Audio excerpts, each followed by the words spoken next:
Psihoanaliza ni znanost, je veda, je disciplina.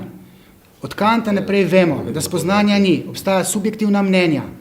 Če bi imeli dostop do Boga, ga bi telefonirali, pa ga bi vprašali, ali teorija Oedipovega kompleksa drži, ali se je Freud motil, ne? Nimamo te možnosti. Se pravi, tudi v psihoanalizi ni Pitagorjevega izreka, ki bi bil zakonitost, ne? Obstajajo neke teorije in zdaj takole rečem, ne? Zdaj, a se je Freud motil, ali so se motili Hartmann, pa ego psihologi, pa tako naprej, Erikson, ne? Kdo se je zdaj motil? Se pravi, ne vemo, kdo se je motil. Če lahko astrologija je bolj... Gospod, bomo odziv na razmišljanje Andraža. Mene ta dikcija všeč, država mora imeti interes. Ne?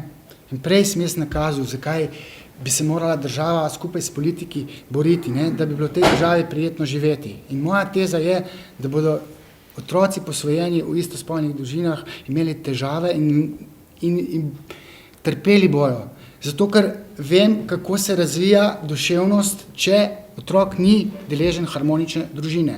Jaz, recimo, ko se spustim nagovoriti, brez dlake na jeziku, ko bi namesto mene bi lahko kak psihoanalitik, terapeut bil tukaj, ne, pa, ne vem, so kar tiho.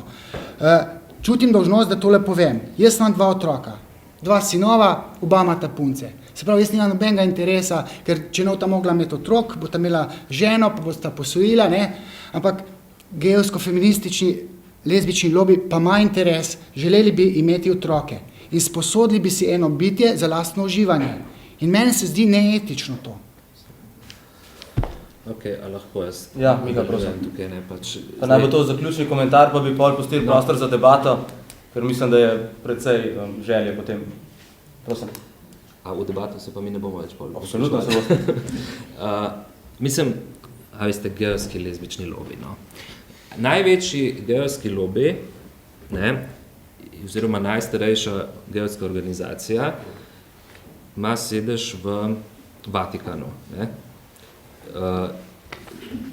Mislim, lahko tudi na ta način potem gremo, ne. To je organizacija, v kateri je bilo v zgodovini veliko ljudi, ki niso hoteli materializirati svoje pravice do poroke, ne, pač in so s svojo spolno neusmerjenostjo seveda lahko socialno zelo dobro preživeli v taki vrsti obliki in tako naprej in tako naprej. Ampak, ko govorimo, mislim, o nekih gejovskih lobijih, ne, a veste, to je način govora pripisovati nekim imaginarnemu lobiju, ki si nekaj zavzema. Jaz sem prej nekaj poudaril, pa nisem slišal v bistvu enega odgovora na to temo. Sposobnost postati starš nima veze za spolno usmerjenostjo. Ne?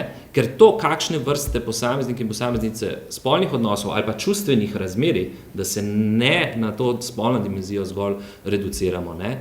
Imajo, pač Se strinjam. S tem ni povezano, ali se strinjamo s tem? Strinjam se, da so lahko dobri starši.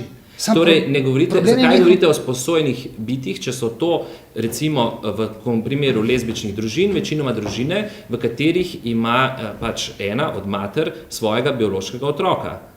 Kakšna sposojena bitja? Ne? Zdaj, seveda, mi se vedno v tej debati zvedemo na to, ali mi kot družba naj nekaj dopustimo.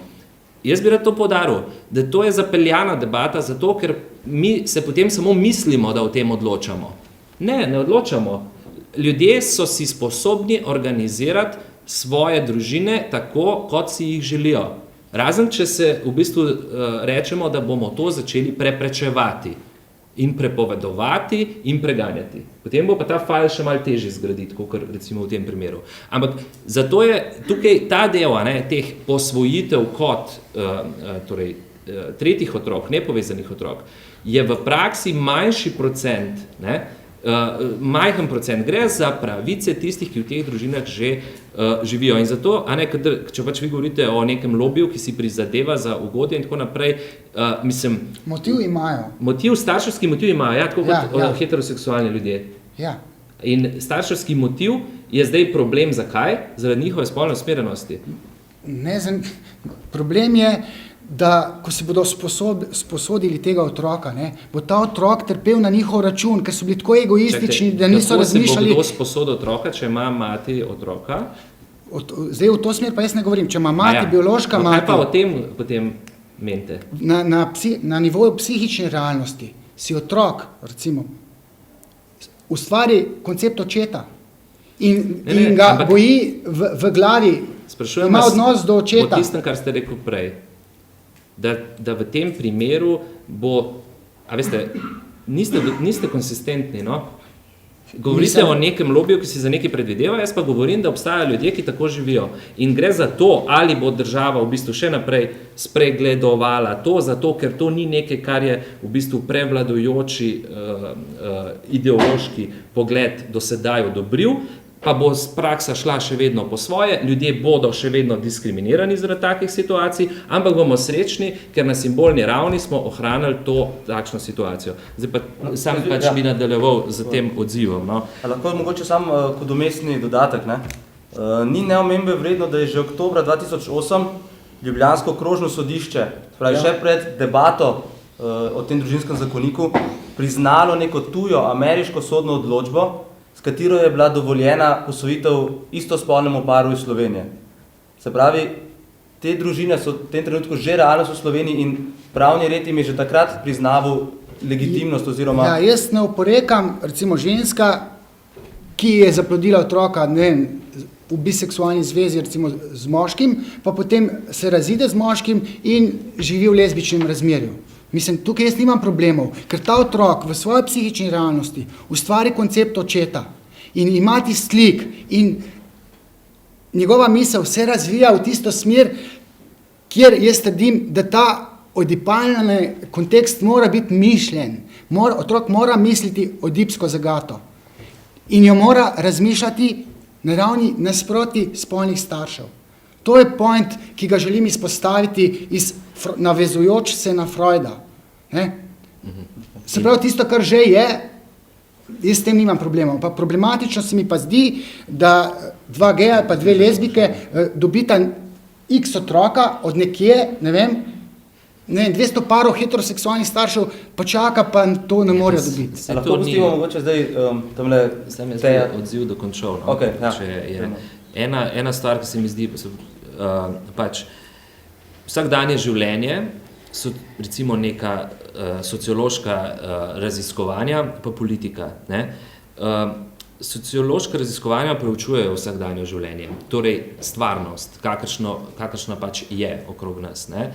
In politika potem poskuša seveda in na nek način sledi. Ne? Sociologija ne more raziskovati družbenih pojavov, dokler se te ne zgodijo. Ne? Oziroma pač vsaj ne v tem smislu empiričnem. Ne? Potem politika seveda skozi državo na nek način ravno tako caplja ravno tako za sociologijo in potem tudi za stvarnostjo. Ne? In v tem pogledu prinaša ta zakon neko, bi rekel, za povznelo, kot pač vedno je, reakcijo na neko dejansko stvarnost. Ne? Kaj se pa zdaj v našem prostoru dogaja, pa smo danes, čeprav govorimo o človekovih pravicah, seveda spustili. Ne? V tem smislu smo spustili, da to razpravo, predvsem iz stališča nasprotnikov, pa izvzeti seveda prisotni, spremlja potvarjanje socioloških raziskav. Ne? Dr. Roman Kuhar je imel včeraj zelo dober prispevek na eni drugi okrogli mizi, v kateri je raziskoval navedbe recimo tednika Družina o znanstvenih podlagah, zakaj so lahko homoseksualne skupnosti problematične za vzgojo otrok. Pač navajal je podatke, kako je kontaktiral raziskovalce, ki so te raziskave